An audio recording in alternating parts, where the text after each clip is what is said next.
Hey friends, thanks for tuning in to another episode of The Success Factor. I'm the host, Trent Christensen. In this episode, I get the opportunity to interview Dave Combs. He is an amazing individual. He's actually an author, a photographer, a songwriter, and an inspiring speaker as well. He has come up with an amazing song that is one of the best songs I've ever heard. It's called Rachel's Song. The story behind it is amazing. You can read about it in his book called Touched by the Music, or you can go and download his song today called Rachel's Song. His background, his story about overall success with development of the song, how it created, where it created, his inspiration behind it, and then him talking about overall success and life's changed by the fact that he created that song. It was an amazing story. So I really hope you enjoy this episode. I hope you enjoy Dave. I sure enjoyed meeting him and interviewing him. So without further ado, check it out. How you doing today, Trent? Doing pretty good, Dave. I'm excited to talk to you. I've been reading up on you, listening to some of your music. It's a good thing, right? I got to prepare myself, but I'll have to tell you, I do like Rachel's song. It really did inspire me. It touched my soul. It's actually a great song. Well, thank you. Thank you. I appreciate that. Yeah. Well, now, I always hope that folks have gone and at least listened to the song. You know, when I first met Jack Canfield, that's the first thing he did is we were at a retreat together, and at the break, he went on iTunes and he downloaded Rachel's song, and he said, came back and he said, "Man, I listened to that thing twice." He said, "That's a great song."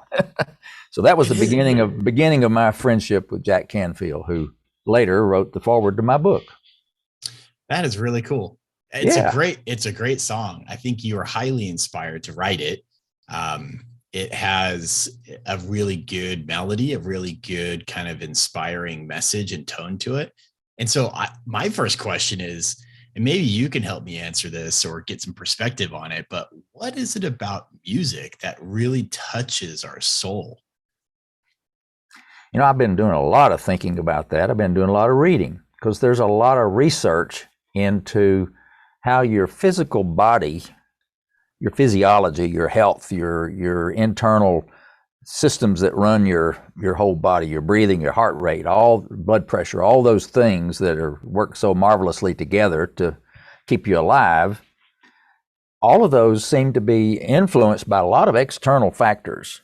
And some of those factors are very obvious, whether it's, the temperature, you're out in the sunshine, you're going to get hot and sweat. But there are some that are subtle, and you don't really realize what they are. And I think music sort of fits into that category because, you sit there and, you're listening. Maybe you close your eyes and you're really into what you're hearing, and maybe it kind of soothes you or, takes the edge off of whatever you're going through in the day. And the byproduct of that might be that, maybe your breathing slows down a little bit and your heart rate slows down a little bit, which in turn lowers your blood pressure a little bit. So, those are those things that you don't even think about because they're what they call autonomic functions in your body. You don't have any control over them. They're like the sympathetic nerve system that it automatically operates. You don't have to say, "Heart, I want you to beat 72 times a minute." It just does it. So, but music's kind of like that in my mind. It's there, and it has ways of entering into your soul, into your body, into your way you feel, in probably ways we don't understand.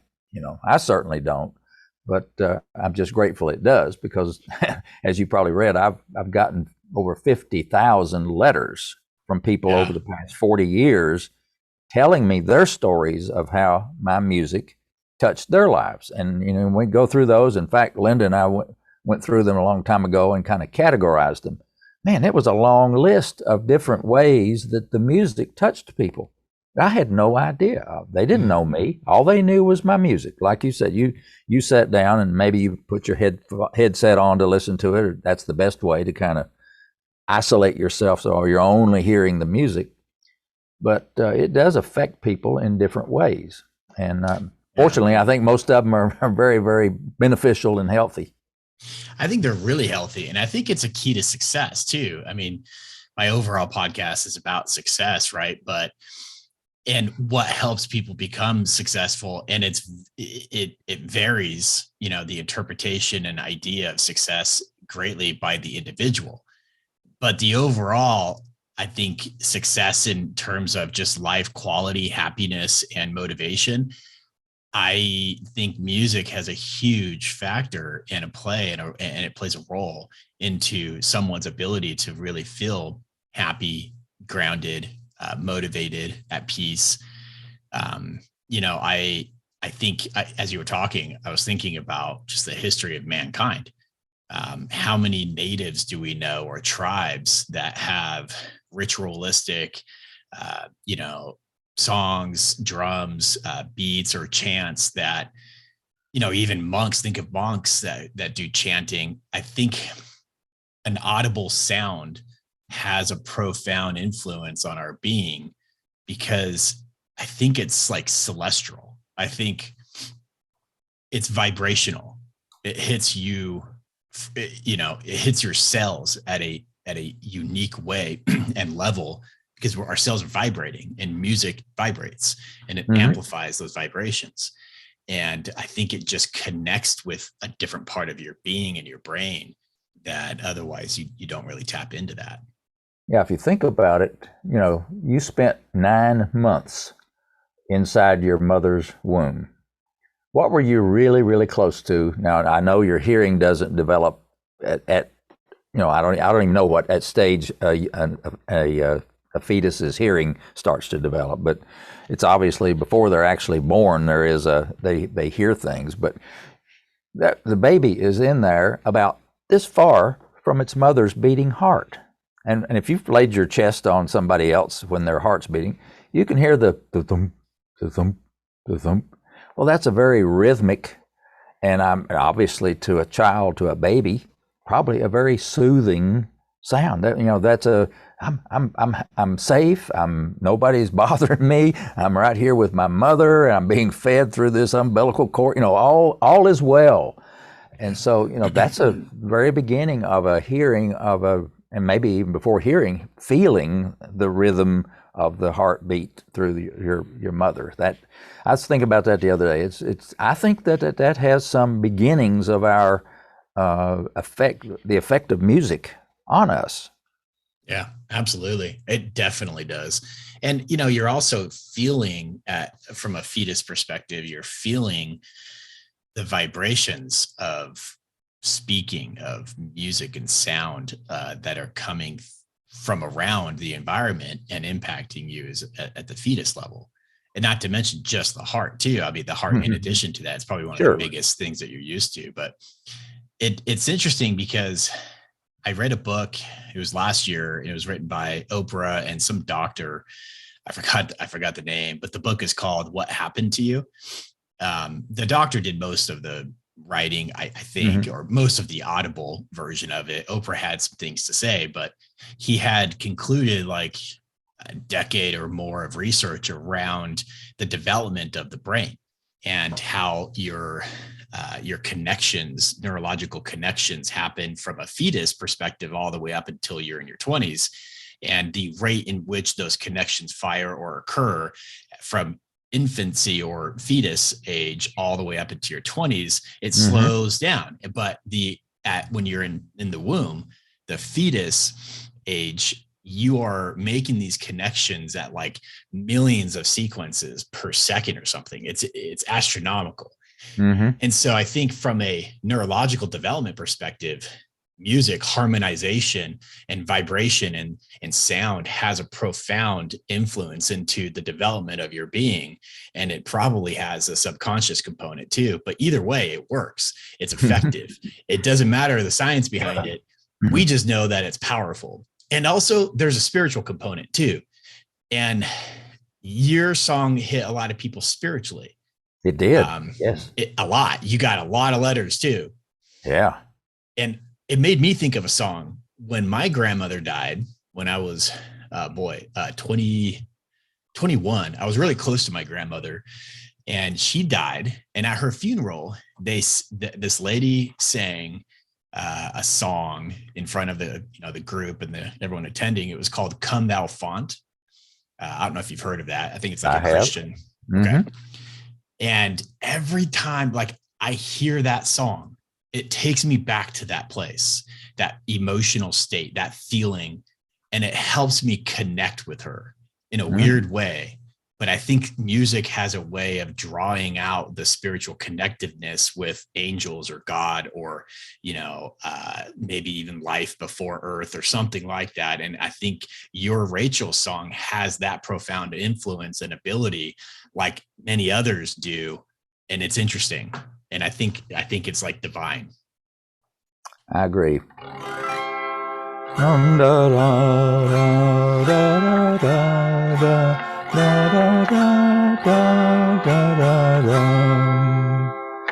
Come thou fount of every blessing. It's a great song. And that was played on my grandmother's auto harp. This was my grandmother's favorite instrument. She was born in 1894. And one of my jobs when I would go see Granny Combs was she'd hand me this auto harp, and she said, "David, would you tune my auto harp up for me?" And I would, and I'd get it all good tuned up. I'd hand it back to her, and she'd sit down and she'd start playing. Amazing grace, how sweet the sound. And she'd just play and sing and play and sing. So those are my early memories too. And with my Granny Combs and your granny passing away, these influences on our life are so important. Yeah. They help keep you grounded, and they help give you perspective, and it helps keep you going through some dark days or stressful times. Mm-hmm. Mm-hmm. Yeah. When did you first, it sounds like you had an influence to music early on, but when did you first start practicing like the piano or even taking an interest in playing? Well, my mother and father both played piano. My father played by ear. He learned to play piano from his mother, my Granny Combs, because she played by ear. She could play the old pump organ back before electricity. And I've got one sitting over here. It's an old organ that you pump the bellows with your feet to get the air going through it, and then you play it. It's a great sound, and she could play the old pump organ. She played it by ear, and the auto harp as well. So my father and mother both played. So I was around music from the time I was born, basically. And I was telling somebody the other day that I can never remember a time when I couldn't play something on the piano. I guess, your early memories when you're like 2 or 3 or 4 years old are very fuzzy. That's the word I'm trying to get out. Fuzzy memories. I'm having a fuzzy memory at the moment. We all do. Yeah. But, I'm sure I sat right on my father's knee, and he would play the piano and probably show me how to do something. So as soon as I was able and willing and sitting there and close to my father, I probably learned to play something. And I can still play on the piano the very first song that he taught me how to play. It's a real cute little song. But anyway, so I've been playing the piano all my life. That's so cool. I never learned how to play any instruments except the CD player, the cassette player, or the iPhone now. But people around me, including my family members, have all played. My wife plays the piano. She was taught when she was a little young girl, and now she's taught our kids. And even our little 1.5-year-old sits on my other daughter's lap and kind of plays with the keyboards. And it's fun. It's a dying breed too. Not a lot of people are picking up piano playing. It's not something that most kids go out and try to learn these days. Yeah, that really disappoints me a lot too, because I see families that have kids, and the culture today seems to be so frenetic that they've got soccer practice, they've got lacrosse practice, they've got dance lessons, they've got swim lessons, they've got this and that and the other. And when do they ever have time to stop and just play like you and I probably did when we were kids? I would just go out in the yard and play. I mean, you make up your own games and your own fun, or go for a hike in the woods, or do something fun.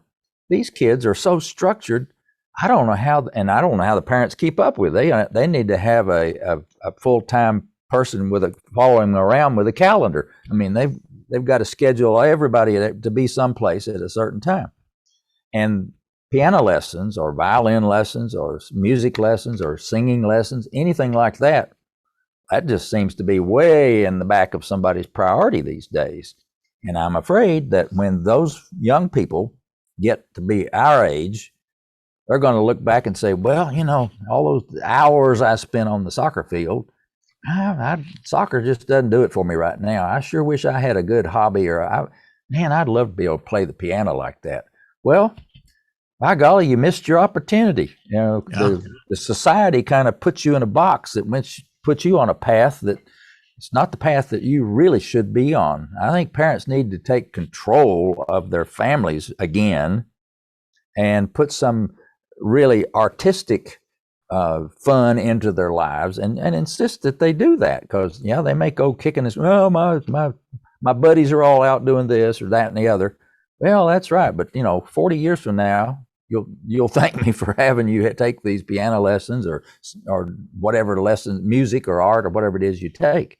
Because if you don't learn those skills early, it's going to be really, really tough to pick it up later on. It's very hard. I mean, it scientifically is proven to be very difficult, especially even just like teaching yourself a new language when you're older. When you hit a certain age, your capacity to develop new concepts diminishes. Exactly. Yep. It just happens. And going back to what I said earlier, your brain is not making connections as quick. When you hit like 24 or 23, whatever the age was, it slows down a lot. So when you're in your teens or even younger, that's a great time to learn and acquire some kind of knowledge. Exactly. It is sad. It makes me think of what's going to happen in 15, 20 years from now. I mean, think about I don't know if you have kids or not, but your grandkids or kids. I don't know if you have grandkids, but your kids. Unfortunately, neither my wife and I don't have any children, biological children, but we have a lot of quote kids that have adopted us. We have had a lot of employees over the years. I've been in management. My wife's been in. She's worked in federal government and the state government. Even today she is the state controller of the state of North Carolina. Oh, she has 200 people that work for her today in Raleigh, North Carolina. But over these years of managing organizations, you manage people and you mentor your employees. You get a young kid out of college that's got great potential.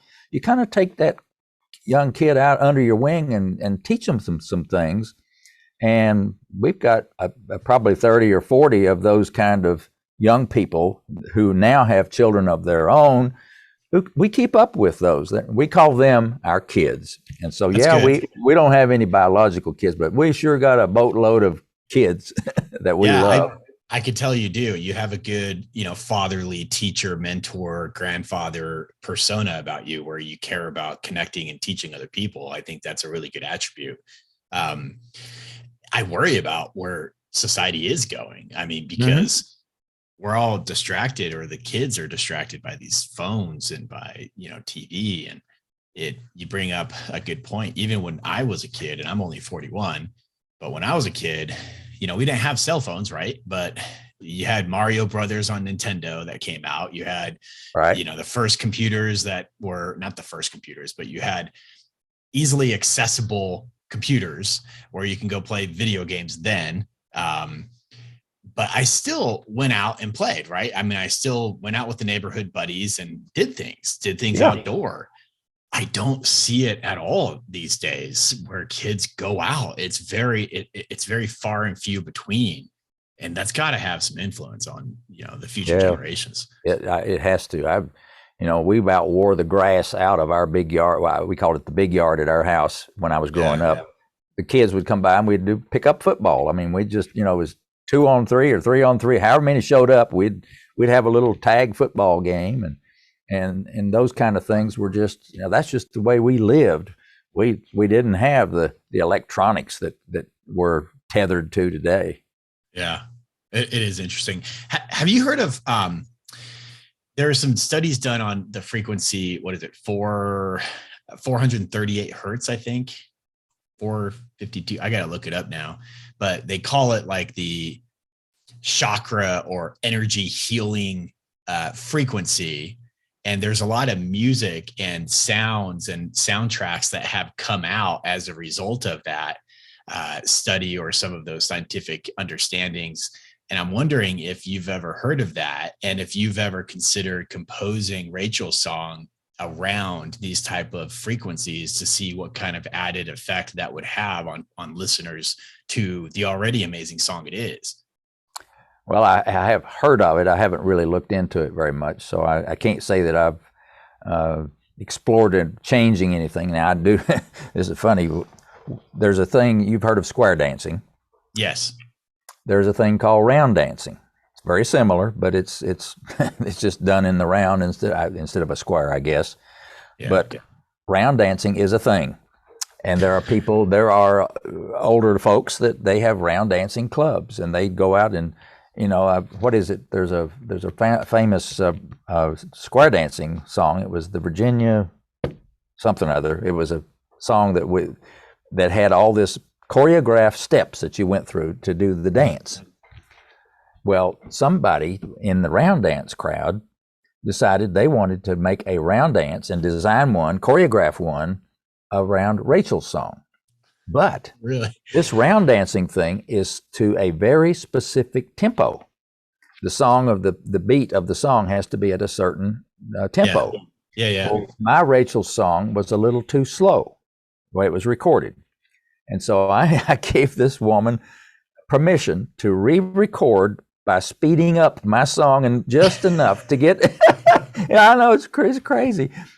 She speeded it up to the right tempo so that this version of Rachel's song, which it doesn't sound tinny, but it is definitely a higher pitch, speeded up version of Rachel's song. Yeah. And if you do a YouTube search on round dance for Rachel's song, you can probably find it.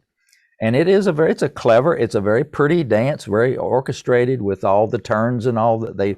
They have a caller that calls out all the moves like you do in a square dance. Yeah. But I thought it was funny that my tempo was too slow. So then I said, okay, well, just speed it up. That's interesting. Yeah, there's so much you can do with music and sounds and beats. And you could do a lot, but yours is Rachel's song is really good. When did you first, because I know from reading that it wasn't that you originally wrote Rachel's song, it was your wife who started humming it around, and she asked you what the name of the song was, and you're like, I haven't named it. I just that's a tune I play on the piano. But when did you first start playing that tune and putting together that song? It was in January of 1981, probably very close to the time you were born. A month later, and you're right. A month? Okay, all right, I nailed it. So about the time you were born, a little before, I sat down at my piano one evening after work. I was working at Western Electric, which was a Bell System manufacturing arm, and a big company. And so when I came home from Western Electric job, my way of relaxing is to sit down at the piano and play something. So that evening in January, I sat down at my piano and I played this song. I had no intention I didn't sit down to write a song or anything. I just sat down at the piano and I started playing this song. It came, as I was playing it, it just came to me. I mean, as I heard in my head what notes were coming up next, I just played it like it was a familiar song, but it wasn't. And the only explanation I have is that was an inspired song. There's, you've talked to people, I'm sure, that have inspirations that just kind of a flash of, they can't explain where it comes from. It's just all of a sudden it's there. Well, that was the way this song happened. I played it, didn't think about it. And then, like you said, a couple of days later, my wife comes home from her job and she says, "What's the name of this tune I've got stuck in my head all day?" She hummed it, and I said, "It doesn't have a name." And she got all excited and said, "Okay, have you written it down?" I said, "No, I've got it up here. I'm not going to forget it." She said, "Oh, no, you got to write that down because something might happen to you and that song would be gone." So I said, "Okay, yes, ma'am, I'll write it down." So I did. I found me a piece of manuscript paper, which I had always laying around. And so I wrote down the melody line, the melody notes, and the chords that go with it. And this is that piece of paper. Is that the original too? That is the original, Trent, that I wrote down. You'll notice there's no name at the top. Yeah. It just says copyright David M. Combs, 1981. That's pretty cool. And that's just the melody line and the chords. So I wrote it down, put it in my piano bench, and there it stayed for 2 years without a name. Wow. And then we had some friends who had a baby girl named Rachel, and her parents asked me and Linda to be her godparents. So, of course, we accepted, and at her christening service, we're sitting there in this little country church, just us and the family and the minister for the christening service. And at the front of the church was this baby grand piano sitting in the middle of the platform. And so all during the formal part of the service, we're listening to all the wonderful words the minister saying about little Rachel. Yeah. And my eye kept looking at that piano. And by the end of the formal part of it, I punched Linda and I said, hey, I got an idea. Why don't I play this song now as part of this service? It just, the song and this occasion just seems to be perfect. And she said, great. So I went up and asked the family and the minister if it'd be okay if I played a song on the piano. Okay. So I walk over, sit down, everybody sits back down, and I play this song. And I get most of the way through it, and I hear in the audience, I hear clearing the throat and little sniffles here and there, and it's people starting to get emotional about it, including me. I noticed that I was getting some leakage in my eyes. And so at the end of the song, I look over to little Rachel in the arms of her mother, and I said, okay, from now on, this song will be called Rachel's Song in her honor. And that's how Rachel's Song got its name. And that was in 1983. And so that was fine, and everything. I played it a lot, and we enjoyed it. And I was still working. I was doing a lot of traveling with Western Electric. I became a expert in a certain software that we were trying to implement in the factories. It was MRP. It's like ERP or logistics is today. But okay. That was my field. So I was having to travel, and one of the places that I traveled to and was spending weeks at a time was Nashville, Tennessee. Well, Trent, if you've ever been to Nashville, Tennessee, you know that town eats and sleeps music. It is Music City, USA. Well, and bars too, and oh my God, yeah. Well, yeah. Then there's a lot of music, loud music going on down there on Broad Street and around there. But anyhow, Linda says, while you're in Nashville, why don't you go and find a studio and a musician to record a professional version of Rachel's Song, something that we could have and give to the family and just enjoy. Wow, okay, that's a great idea. I know they do that kind of thing all the time. So one evening, I go over into Nashville downtown area, and I'm driving around this area called Music Square. It's about 2 square blocks of everything in it is music, like Country Music Hall of Fame and the RCA studios that you can tour and all that. And I'm driving down this side street called Roy Acuff Place.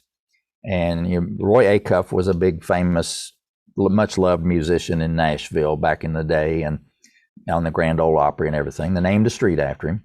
So I go down Roy Acuff Place, and on the right is this big barn-looking roof of a building with a water wheel out front. I mean, a real great big water wheel. Mm. And the sign on the side of the building says the music mill.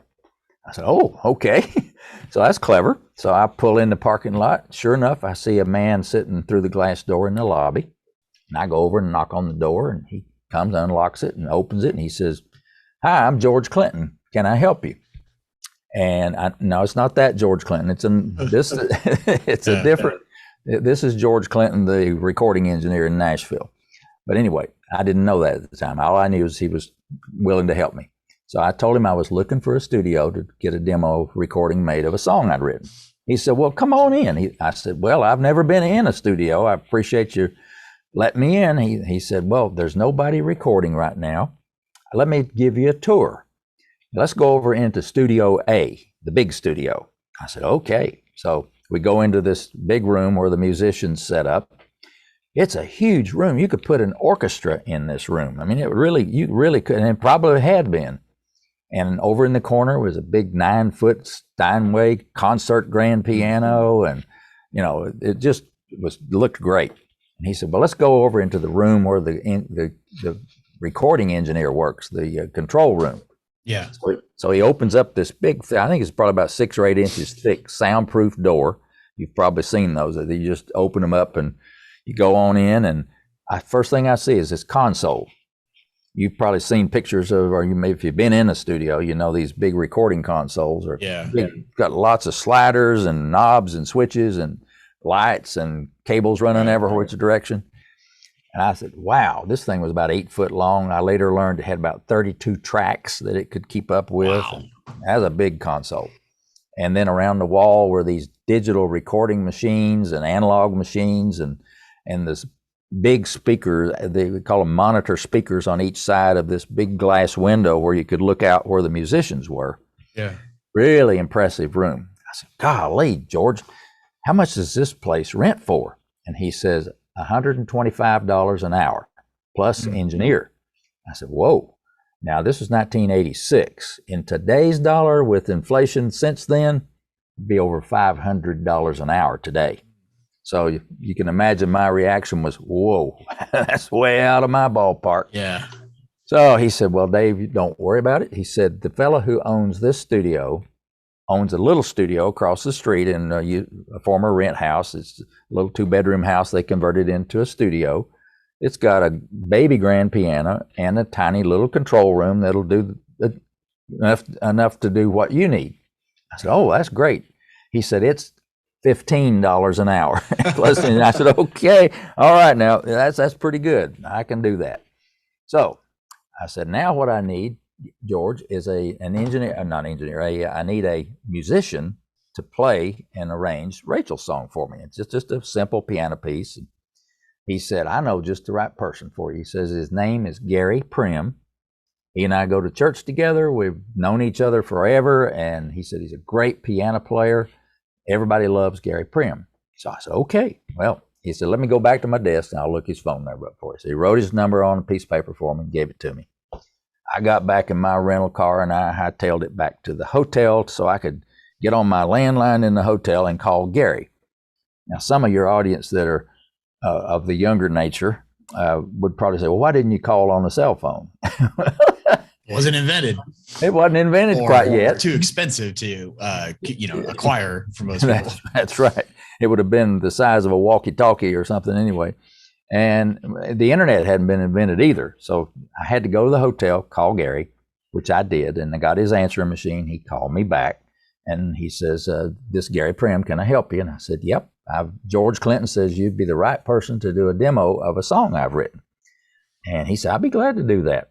And I said, well, what do you need from me? And he says, well, I just need a recording of you playing it so I'll sort of know what it sounds like, and send me a lead sheet. I said, okay, what's a lead sheet? I did not know what a lead sheet.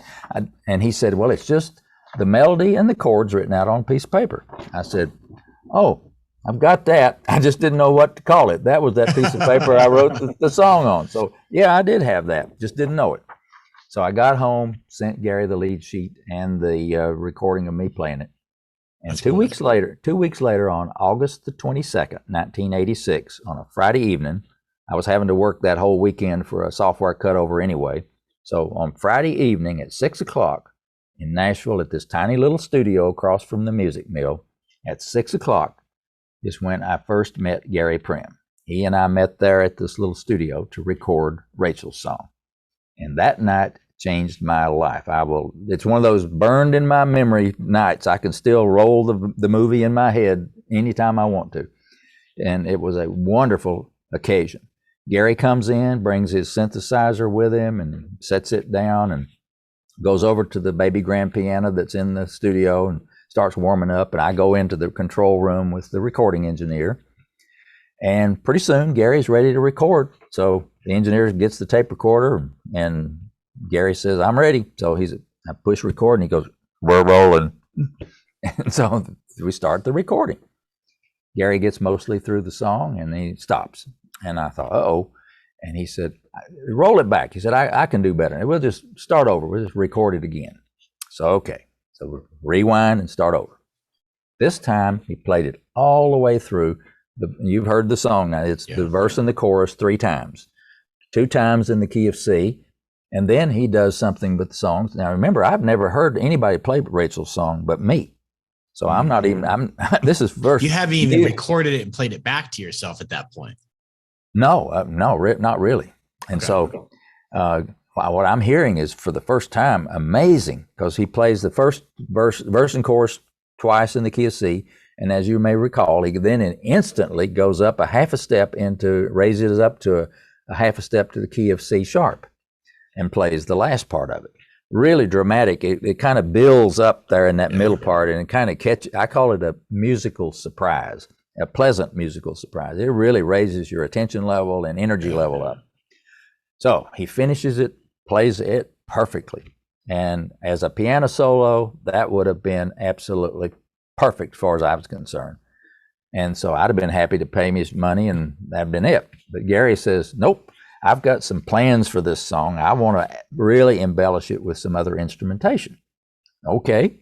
So we take 2 more tracks to record. And he said, I want to put an electric piano sound on top of the acoustic piano. Mm-hmm. And when you listen to it, you can tell kind of when the piano solo part ends and the piano plus the electric piano begins. So he's sitting there with his headset on, listening to the real piano part while he's playing the synthesizer of the electric piano part. Beautifully. Nailed it. I mean, the notes are boom, boom, boom. You can't even tell there's not but one instrument playing. It's perfect. And then he says, all right, now we need some bottom and some top. Some breadth to the song. Yeah. So he said, I'm going to put some low strings on there. So 2 more tracks, and he records some low strings, like some bass, the bass. Like a bass guitar? No, a bass, the string bass is what I think. String bass. Okay. The upright string bass.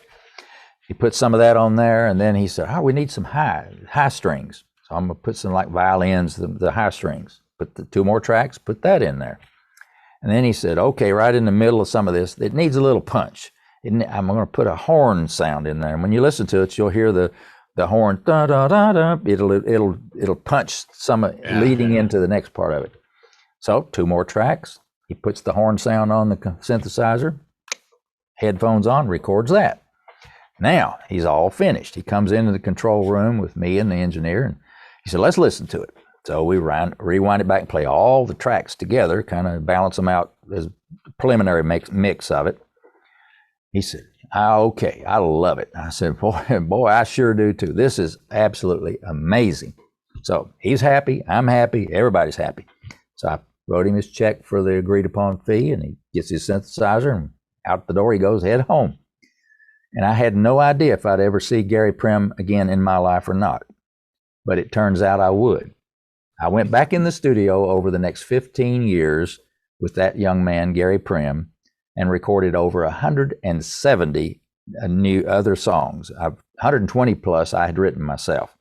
So that was just the beginning of a wonderful relationship with this fabulous musician by the name of Gary Prim. And we got to know each other over the years. He and his wife Julie and their 2 kids, they're like family. Yeah. And it's just a wonderful. I write the music, I hand it to him, and he arranges and performs it. And we've made 14 albums of music from over the years, and it's just been a wonderful relationship. That's a really cool story. At what point did you start to transition away from your other job and focus more on music, or did you ever even do that? Because I know you owned a music store, but did you ever really go, all right, it's time to really focus solely on music? Well, actually, my music career did not start as a full-time job until it was like 1992, 6 years after I recorded Rachel's song with Gary in '86. It took me 6 years to write and record enough new songs to come out with, for example, my first album of music, which was the Rachel's Song album that has Rachel's Song, obviously, plus 6 other songs I'd written. And that was great. I've listened to the whole album already, so they're really good songs. Well, and I got some stories on a couple of them we won't have time to go into today, but the stories are in my book, so that's a teaser. You got to get my book to read the story. That's right. But anyway, so that was my first album. The next year after that, this was '88. In '89, I came out with a Christmas album. I had not written enough music of my own, but people were clamoring for my music. They heard this and loved it, and they said, "Okay, when are you going to come out with something new?" Yeah. Oh man, I've been working at AT&T, and I haven't written enough songs for another album. So I said, okay, I did a Christmas album. I said, I can do that. I love Christmas music. Get my favorite Christmas songs. And then I had one song that I had written for a Christmas song. It's called Happy Christmas Bells. And my father, of all things, had written a song when he was a young man called King of Kings is Born. And I had found that sheet music when, just kind of like this, it was written out like this from my father when he passed away. And so I didn't even know this. And so I got that recorded and put on my Christmas album. That was the second album I did. And then the next year, I did get busy and writing enough music for the third album, which was Beautiful Thoughts. And so I began building up a catalog, if you want to think of it that way, of music that I'd written and recorded.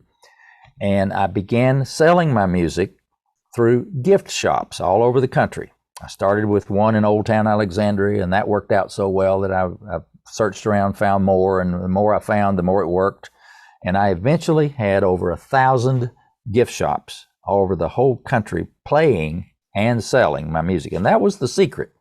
When you walked into a gift shop in Gatlinburg, Tennessee, for example, chances are, and you walked in the door, you'd hear Rachel's song or one of my songs playing over the sound system.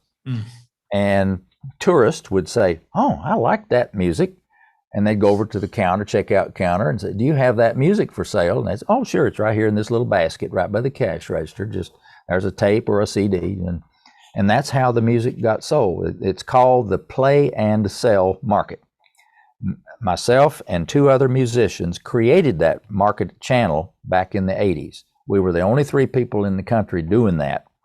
The regular music back then was bought through big box stores like Record Bar and Tower Records, and I forget some of the other chains that were, because none of them are in business anymore. Yeah. They were the record stores.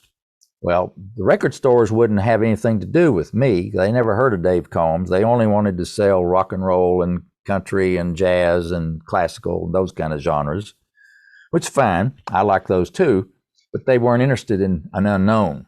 So I had no choice but to find my own channel to sell my music, which I did, and it was the gift shop play and sell market. That's really cool. And once that market got mature enough for me where I had enough gift shops playing and selling my music, my income from my music at that point surpassed what I was making at AT&T. And so that made it a fairly easy decision, fiscal wise anyway, money, to say, all right, I can quit my job and do my music full time. Now I was going on a hope that I would be able to continue to do this in the future as well. You know, when you give up a 22-year career with a Fortune 500 company, you know, that's kind of giving up a lot, because back then we had retirement systems, unlike today where all you have is 401ks. Back then we had a retirement system that you had to work 30 years to be eligible to get that retirement. Right. Well, I was only 22 and a half years. I was way short of retirement, but I made the leap anyway. And it was thanks to the music sales through mail order and through the gift shops that I was able to make a living on my own with my music. Now, you mentioned a music store. The only store I had was in my basement here with a person answering the phone an 800 number that would pack up and ship the orders for me. So I did have an office manager type person, but it was just me and Linda and this one other person. That was it. Wow, that's pretty cool. I appreciate the story. I appreciate the details. That's really insightful. It's interesting because I think a lot of kids now, or people, I should say, not just kids, but all different ages.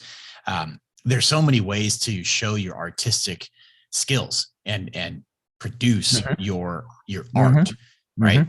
And there's so many different ways to monetize now too. I mean, the world is like so ripe for creation of whatever material you want to create, because you can spread it.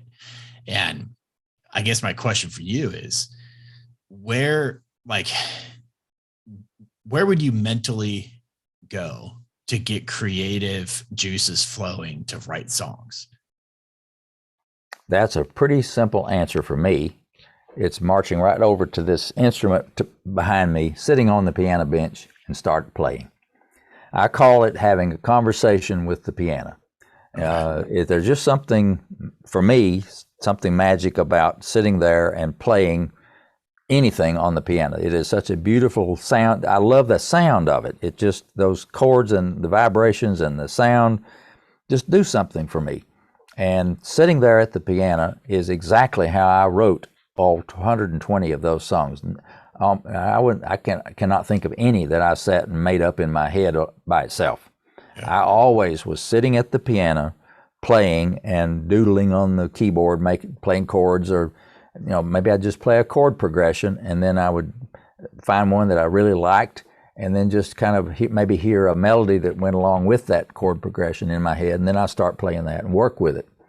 So my place of creativity is on that piano bench. That's really cool. I mean, it's just a matter of doing it. Yeah. You have to sit down and practice and put, just tinker around, just play with it and figure out what sounds good, what resonates with you, and you get your creative juices flowing. Yeah, because I'm an analytical person. My background is my math major, physics minor, computer programmer, IT all my life. So yeah, in left brain, right brain kind of thing, I'm a highly left brain dominant kind of person normally, very analytical. And that's kind of opposing, that's counterproductive to the creative side of where you're trying to create music or write something. And so I think when I sit down at the piano and I start playing those sounds, we talked about this a little while ago about the effect of sounds and music on you. I think for me, the sound of that music in the piano somehow is a trigger to me in my mind, in my brain, to turn off or turn down that left brain side of me and turn up the right brain side and start getting creative. Because I can kind of tell when I'm in a zone, or it's flowing through me, and it's a magical transition for me to go into that zone. Do you think everyone has that gift? I mean, it's different for everyone. Not everyone's going to go play the piano and have that gift, but whatever their gift is, do you think everyone has that ability to go tap into, a skill that helps them to get into a zone and create? I would be surprised if there's not. I mean, certainly certain people have gifts of whether it's a graphic, creative drawing, painting kind of visual creativity versus using your ears and music and creating something on the piano or a saxophone or a violin, some instrument, creating that way. Or even sitting down. I've talked to a lot of writers since now I've written my book. I've obviously had an opportunity to talk to a lot of writers, a lot of authors, and sitting down and getting in the creative mode of writing is another thing. You can't just sit down and start typing on your computer, and you need to be in a creative mode so that you're telling a story, or you kind of block out all the other distractions and focus on the creativity part of it. So I think that most people probably have. I would hope that any normal person would have both sides of an analytical left brain, right brain. We all have those two hemispheres and that kind of thing. But it's more dominant, I guess, in some people than others. But I'd say that everybody would probably tell you how they find for themselves to get into a certain, maybe they just call it a certain mood. Maybe it's walking out and going up for a ride on the Blue Ridge Parkway and sitting there and looking down on God's creation, and your mind is just taken away from all the analytical stuff, and you're concentrating on just something beautiful. It's interesting because for me, I think mine is speaking to people, and I didn't know that until a year and a half ago, and I'm 41, right? So 39. I kind of knew that I was decent at communicating with people. More so, it pierced my curiosity to what they're saying, their stories, their background, their explanations, whatever. I'd always have follow-up questions. I'd want to get into the details deeper than other people. But it wasn't until I started this podcast a couple years ago, a year and a half ago, that I realized, wow, okay, this is where I get my right brain, left brain switch. And I actually can get away from the analytical kind of financial services part of my life, which is what my career is in, and I can get the creative juices flowing by talking to people and coming up with solutions or coming up with business concepts or ideas. And so that's kind of what keeps me going, because I like to learn, I like to get to know people, but this communication dialogue allows me to really focus, and it expands my brain and thinking from a creative perspective. So I think a lot of people need to go explore their own outlets or their own creative juice flowing, methods, so that they can explore the different aspects of your brain, because I think a lot of people miss that opportunity.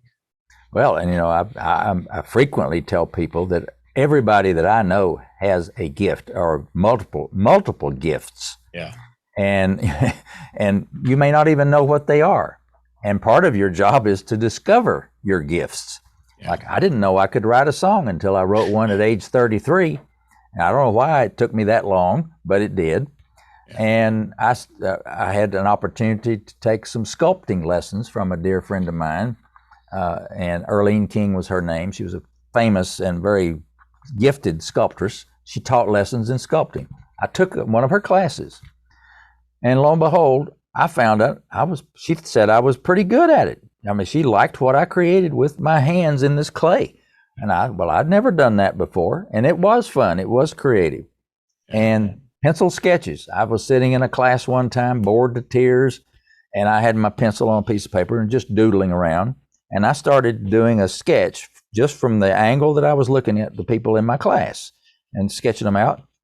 And I realized I had a gift of being able to do a pencil sketch of a person. I'm looking at my wall over here. If I could show it to you, it has pencil sketches that I have done back when I was, in my 30s, of my grandmother, my mother, my father, one of Linda's mom and dad, some other people. I have one of Roscoe Tanner that I got to meet him a couple of times and did one for him and gave it to him. He may still have it in his home. I don't know. But so I had a gift that I didn't even know. So your job is to discover your gifts. And I guess the only way to do that is try different things. Don't just sit, if something new comes along, strikes your fancy, don't be hesitant to try it. Yeah, you might not be good at it, but then again, you may discover, hey, I'm pretty good at this. Absolutely. Yeah. I mean, and also you got to listen to those that are in your life, your inner circle, that are giving you hints or suggestions. Take their advice. Like your wife, Linda, told you, all right, you got to write this song down, and look at what's happened from that recommendation alone. Imagine if you just said, nah, I'm just going to keep it in my head. It's for me. Or maybe you were afraid of failure. Maybe you were afraid of people not liking it. Maybe it was just you and Linda that enjoyed it. And so there's so many things that could have happened that I think happened today that prevent people from going out and going, hey, that's a good suggestion, or recognizing that it is actually an opportunity. A door is opened in your brain and your life to go and explore something that you otherwise would not have.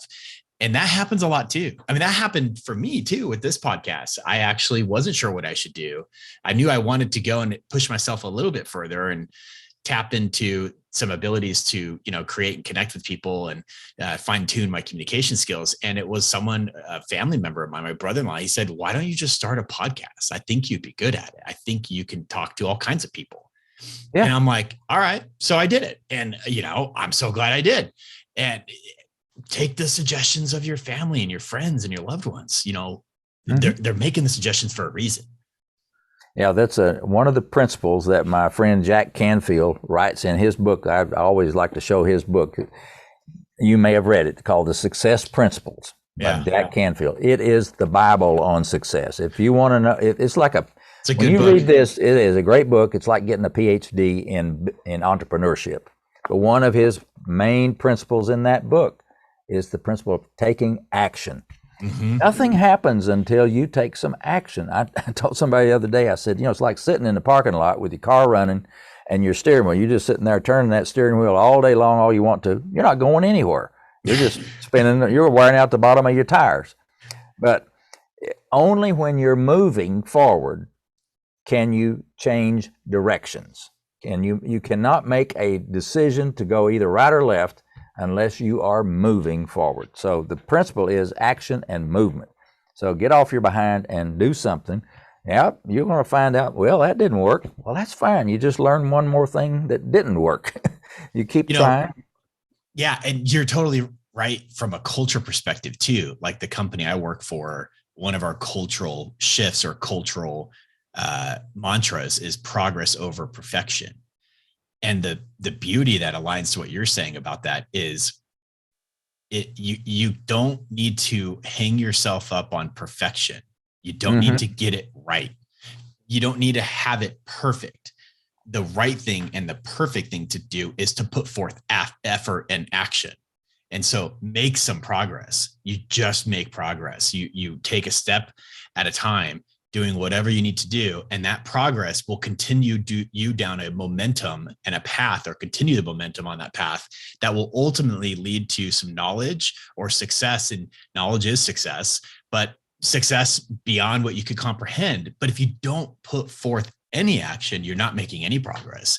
And if you're constantly dwelling on perfection, no progress is being made. Yep. And another lesson that I've learned on my many years on this planet is that you don't have to do everything yourself, and you don't have to know everything yourself before you can take action.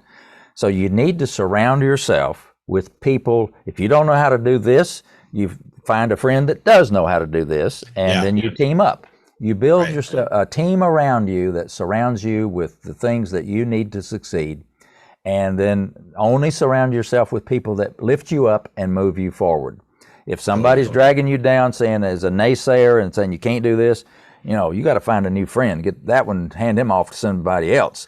But you need to surround yourself with a team of excellent people, and that will go take you a long way. And that's true no matter what business or effort or project that you're working on. You don't have to know everything, but you do need to take some action and find those people to bring along with you. And that is so well spoken from yourself, because of the action you took to get the song professionally, played and recorded in a studio. You put forth, it'd be like the modern day equivalent of me thinking, hey, I can't go record a podcast until I learn how to video edit, sound edit. I need to buy a new computer. I need to go get a degree in this. I need to learn how microphones work and become an expert on those. By the time I'm done with all of that, I will almost be at the end of my window of opportunity. Instead, you went out, which is what a lot of people should do, and you found someone that can help you make progress immediately and utilize their skills. And you're not afraid to admit the fact that you don't know what you don't know, but you wrote a pretty good song. And so therefore hire someone to help you produce it. Exactly. Yep. And the same thing is true with marketing or sales or product design or packaging, the design of, design of a book cover. If you write a book, the book may be great, but they'll tell you better have a good cover on it, and you better do the back of the book writing just right. But there are people that's what they do. That's their expertise, and they'll give you 14 ideas for how to make it, and you won't believe the quality of what you get. Totally. And it's okay to admit that. It's okay to go and seek the help from someone who can help you accomplish whatever you're looking to accomplish and make that progress that's needed. That's pretty cool. Now, let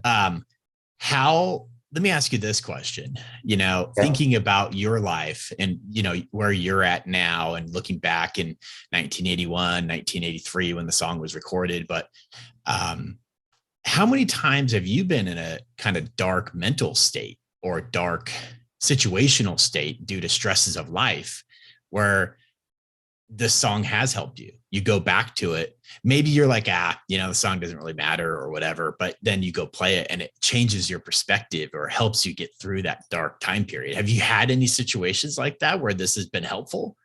Well, lots of times. All of us, once you get up on in years, you'll begin losing friends and relatives due to age and disease and whatever.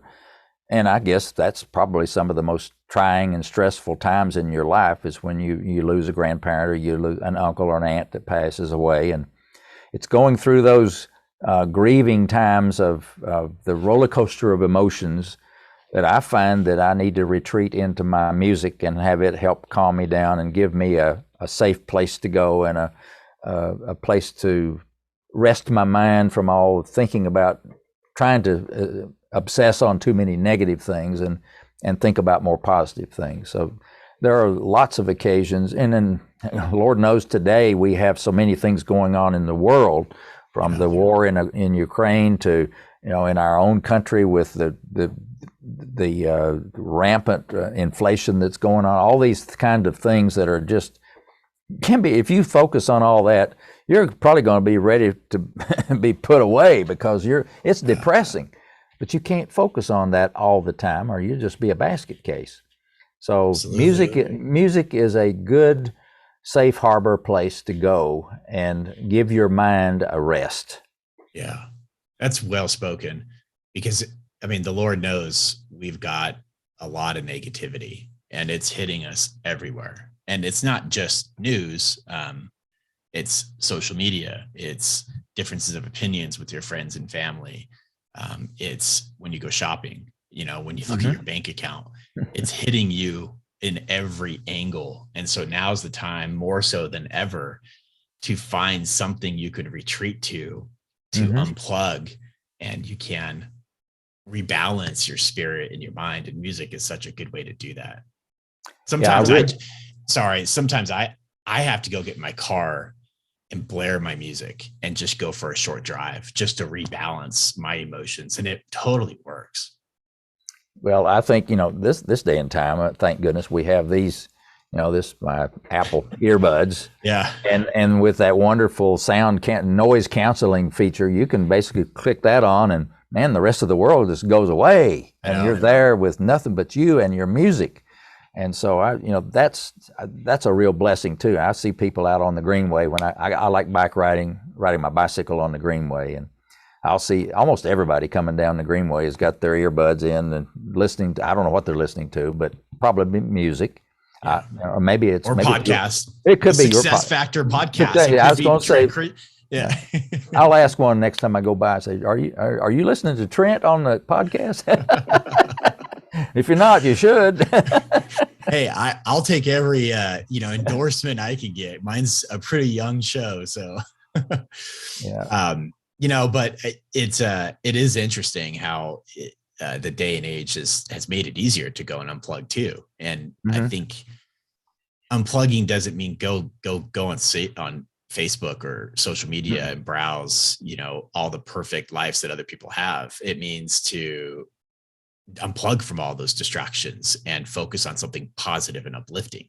And that can help you kind of rebalance whatever it is. And it does vary by person, but so one more question for you. Now you're not a young chicken anymore. You've been around for a while. You've had some great success and you've composed some amazing songs. How old are you, if you don't mind me asking?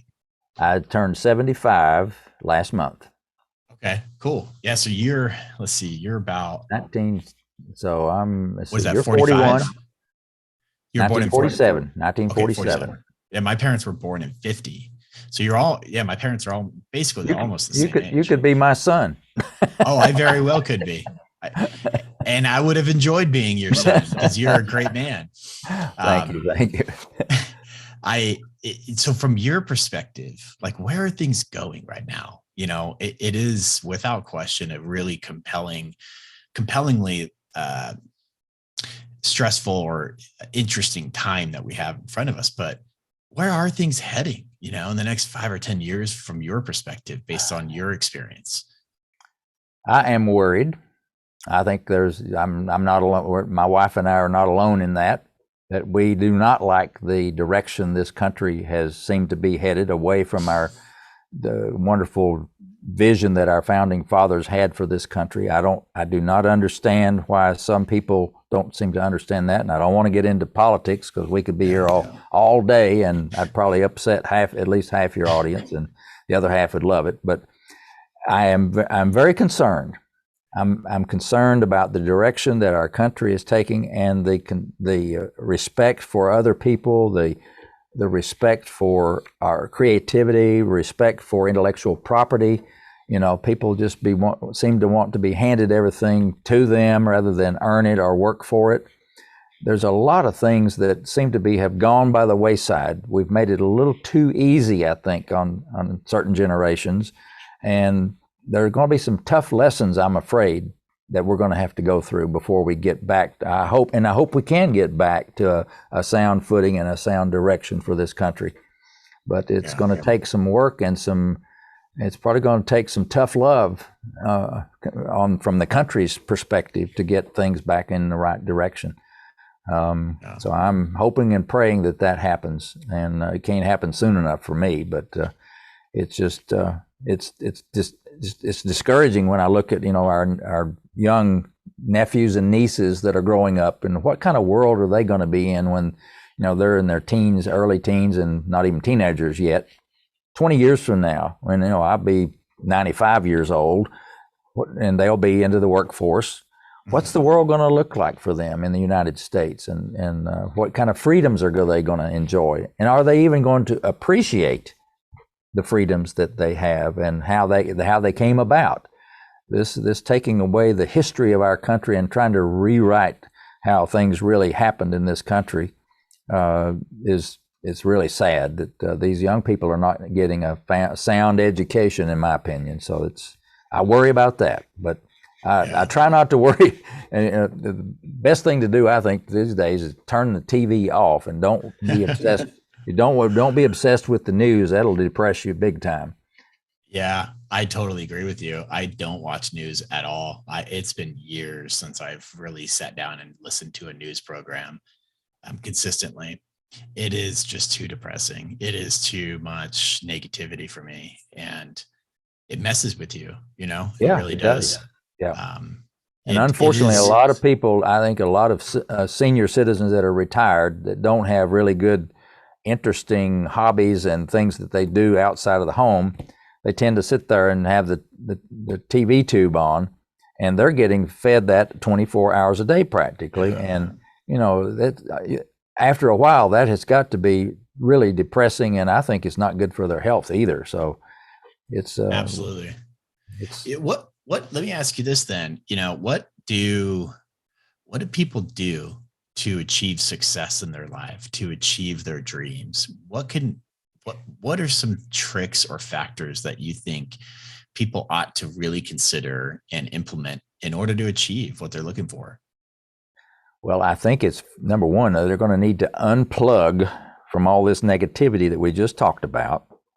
They're going to have to plug into their own gifts and creativity, and they're going to have to be willing to make a decision to take action on their dreams and visions of wanting to do something to better themselves. I remember growing up in the early 70s, in my early years at AT&T Western Electric. I also had an entrepreneurial desire at the time. I remember I like reading books. There are lots of very positive books, like The Power of Positive Thinking by Norman Vincent Peale. And this little book here by David Schwartz that I remember reading is called The Magic of Thinking Big. Yeah. It was a wonderfully inspiring book of principles and success principles that I had never thought about. Here's another one. I just happen to have these here with me. Maxwell Maltz, Psycho-Cybernetics, and here's one, The Magic Power of Self-Image Psychology. I loved psychology when I was in college. It was a fun, fascinating field to learn about, but it is also very practical because you can learn about how to better yourself. So I think, to study, you need to read things that make you better and be around people that make you better.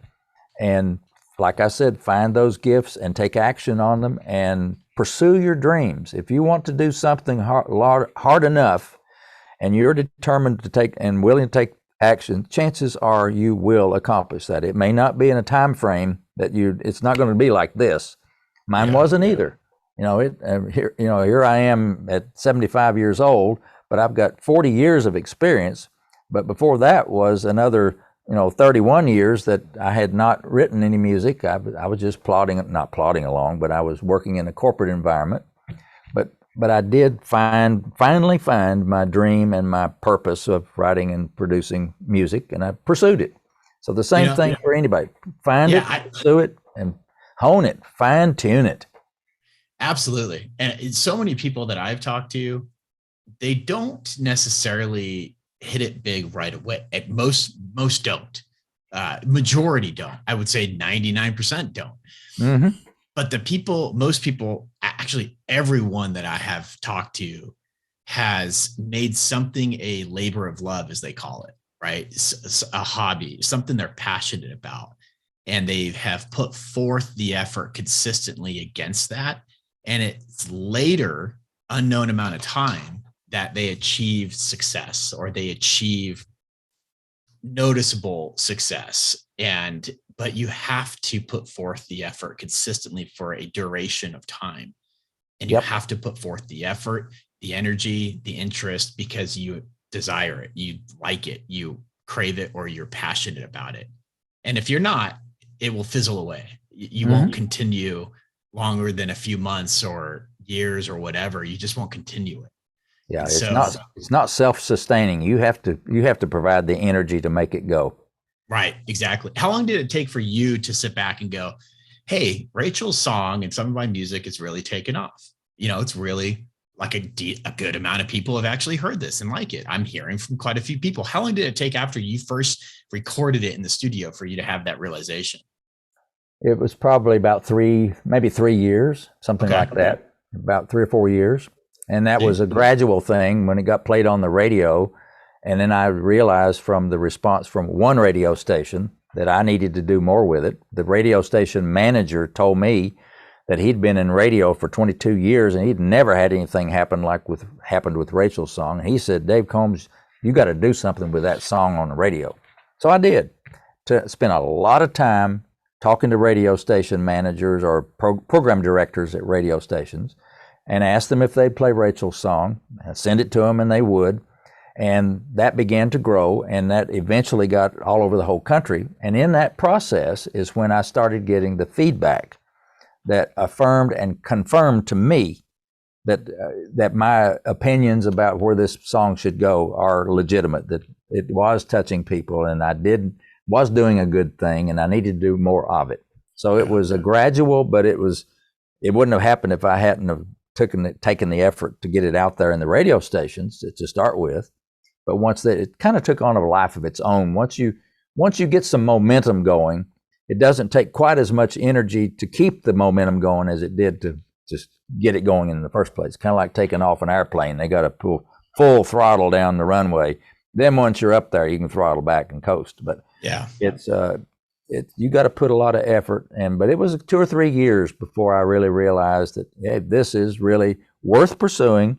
And once I found that business model of the gift shop that worked, I'm sure you would have done the same thing. I created a spreadsheet.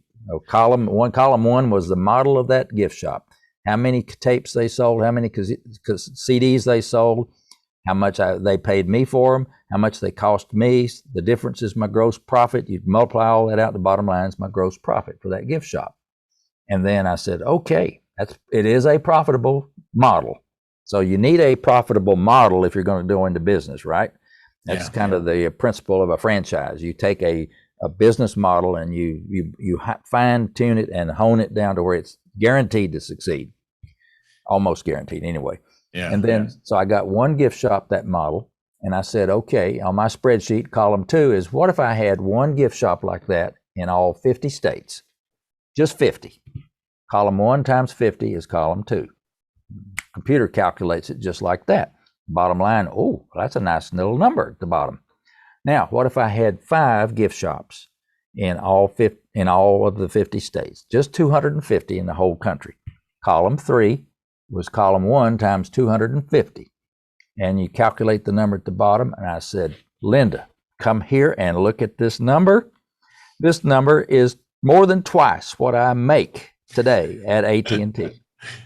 That's when, the light bulb goes off. It says, okay, I know what I got to do now. I got to work my tail off to get that one little gift shop multiplied times as many times as I can.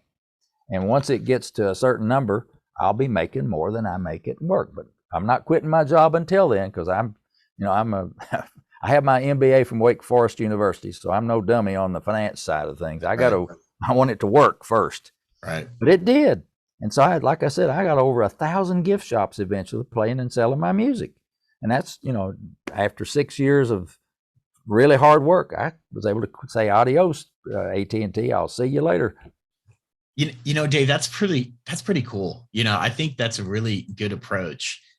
And I wonder, like, if you were doing this over again today, but you were taking, like, let's say the current wave of communication or capturing content and sharing, like podcasts, right? How would you monetize podcasts creatively today? Well, that's the tricky thing too, because I understand it's the same thing with how do you monetize music played on streaming media or downloads. It's the same kind of thing. It was, how do you monetize that? Because number one, it's a terribly crowded marketplace. There are probably 2 over million podcast shows now, or maybe even approaching 3. I think it's approaching like 2.9 million, 3 million podcasts. Well, how in the world do you get somebody to be willing to pay you money to do your podcast? Well, that's a real challenge because number one, you're going to have lots and lots of viewers if you're going to get an advertiser to give you any money. And I'm not sure you're going to really have to think outside the box to come up with ways to monetize things this day and time, because just the old method of just putting it out there and somebody's going to pay you for it, that is a model that just hardly works anymore with today's technology. So it's the same thing with music. You know how many times one of my songs has to play before I get 1 penny of royalty? Probably what, 100? No, it's not quite that. But it has to 50? play for 1 penny of royalty. Oh, okay. So maybe like 5 or 10. Okay. 5 times. So I get a 0.2 pennies per play on average. And that's on Apple. That's on any of them for streaming, for when it's streaming. So that's not fair. I mean, that's diluted the value of creativity. I mean, yeah, and I've been saying that for a long, long time, and yet, it's not just for me. It's all the creative musicians out there are up against the same thing. You have to have if not billions of plays to make a decent amount of money on streaming, and so that's an uphill battle. And I'm not sure for you to make money on podcasts, you're going to have to generate the income through some method of your own. You're going to either have to have some supporters or sponsors for your podcast to pay you a certain amount of money for that, or you're going to have to offer a product for sale, merchandise or something as a success factor, a doll or some bobblehead of Trent Christensen. You can sit there and be a bobblehead of you. That'd be scary. That'd be a little scary. It would. But how to monetize things is really getting to be tough because everybody wants to do that now, and it's a cutthroat game out there.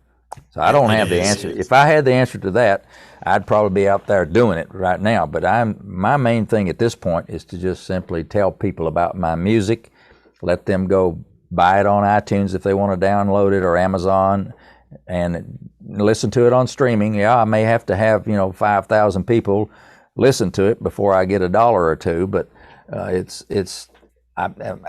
still know what it does to and for people, and that's my main objective. I'm fortunate enough to where I'm comfortable where I am, that I don't have to rely on all this streaming income, whatever, now for a living. I've already made my living back in the day when we were selling real cassette tapes and CDs. But today's streaming world is, it's convenient. Anybody can do it. Everybody can do it. But it's also tough to make a living doing it. Yeah. I don't worry too much about it because it's a labor of love for me. I enjoy it. But once in a while I get like kind of creative juices on what I can do. And it is such a new medium. There's so many possibilities of where it could go. It is something that I just enjoy doing. I like learning from people like you and growing myself and developing, working on my communication skills, and hopefully connecting with some listeners who enjoy the content along the way, and hopefully it makes a difference in their lives too. I For think me, it's a great networking tool. I mean, like absolutely. you and I did not know each other prior to this. And now I feel like, if next week I thought of something that I thought you could use, or you thought of something, we'd feel free to send an email and say, absolutely. hey, it's like having a brand new friend every time you connect up with a new podcast. Totally. So and I've done over 90 of these things already in the last 6 months, and time I'm finished, I'll have probably about 125 or 30 all done. Wow. Have you seen any uptick in your downloads since you've done that many podcast interviews? That's the mystery part. I keep a track on my website, and my website before we're finished, it's just combsmusic.com.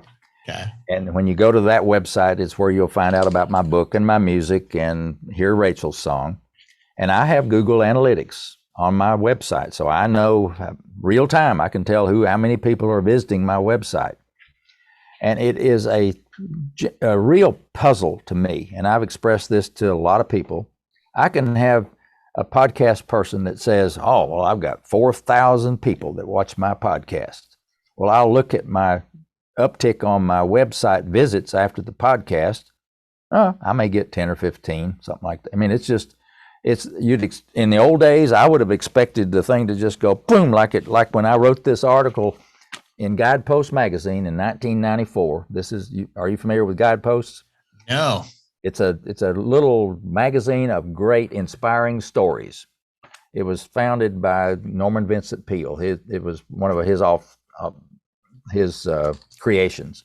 Okay. But this little magazine has a subscription rate of about 2 or 3 million people. Wow.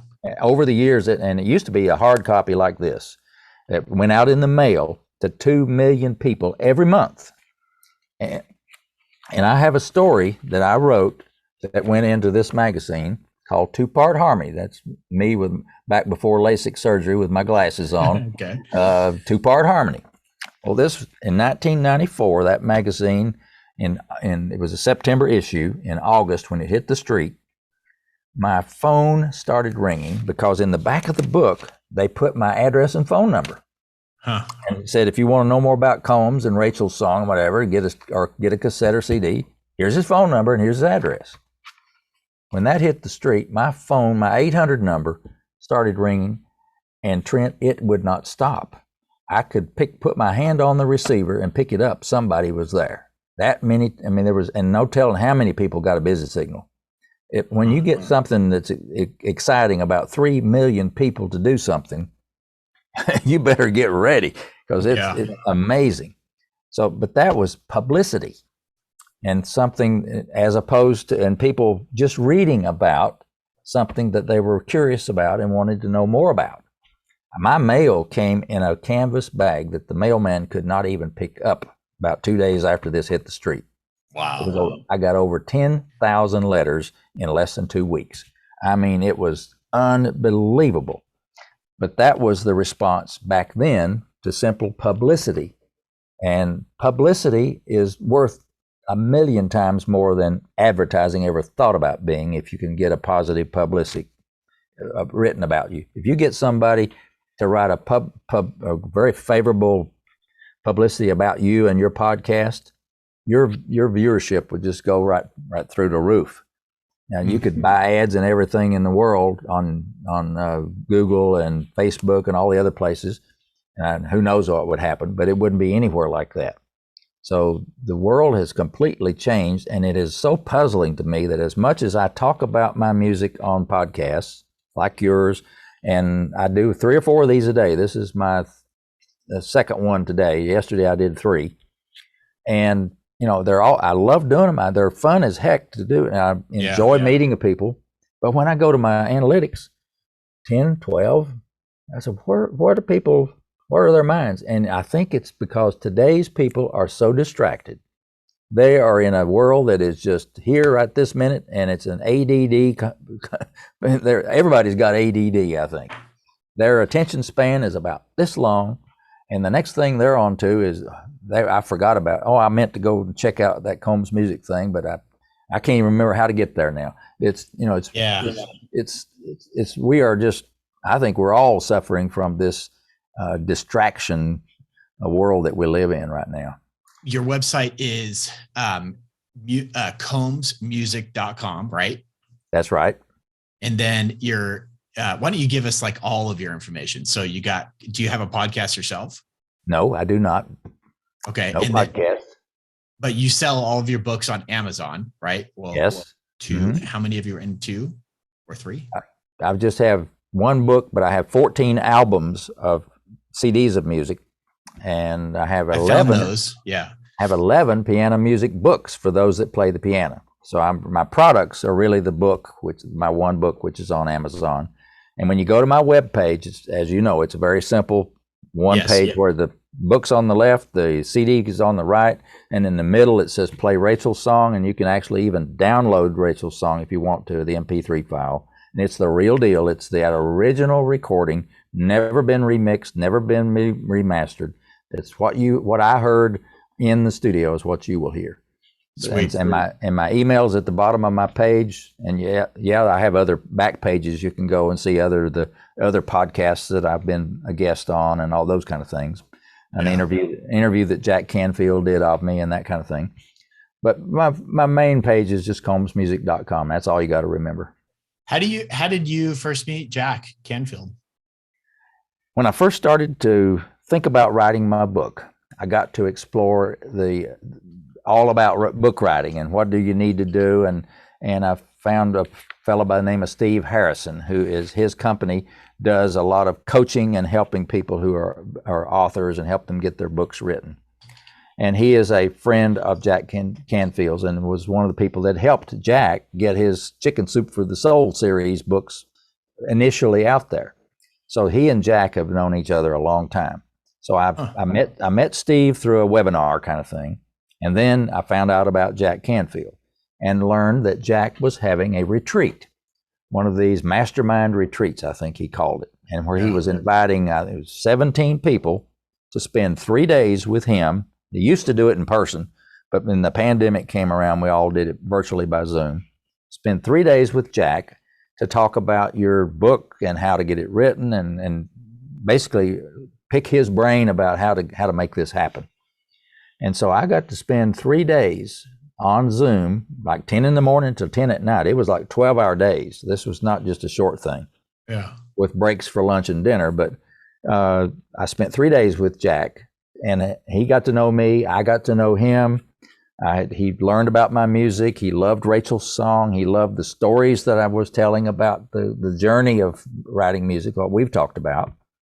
And I said, well, I'm going to write my book, Jack. And would you consider writing the foreword to my book? And he looked at me and he says, well, Dave, you write it first, and then I'll consider it. So, and I knew exactly what he was talking about. Certainly he would not agree to sign up something hadn't even read yet. Yeah. So I did write it, and when I wrote it, I sent the manuscript to Jack. He loved it, and guess what? Jack Canfield is the author of the foreword to my book. So I'm really proud of that. He became a great supporter of my book and my music, and I consider him a friend to this day. That's cool. Yeah, he's a remarkable individual. That's someone I would love to get on the podcast. He's probably going to charge me an arm and a leg, though. Well, you never know until you ask. That's true. Talk about putting forth effort. Yeah, he is easy to get a hold of. I think it's jackcanfield.com, so you can find him. But he does have a lot of requests, and so. But I wish you luck with that. That would be great. Yeah. Well, thank you. Amazing stories, Dave. I appreciate you coming on. I appreciate your time. It's very inspiring. I think your song, Rachel's song, is powerful. It definitely moves people's souls. And music is inspiring. And I think we use music in a variety of ways, but the best way I can think of is to really relax, really refocus and rebalance, out of the stresses of life. And Rachel's song is a really good one to do that. So thank you again. I really appreciate you coming on. Appreciate your stories as well, and your energy and, your creativity and your skills that you've put forth to help so many people. Well, thank you. It's been a really privilege to be on here with you, and I'm glad we connected, and perhaps this connection will last beyond this podcast. I hope it will. Yeah, I hope it will. And thank you. So, yeah, until next time, let's stay in touch and see where it goes. Okay, sounds great to me. Thank you, Trent. Appreciate it. Thanks, Dave.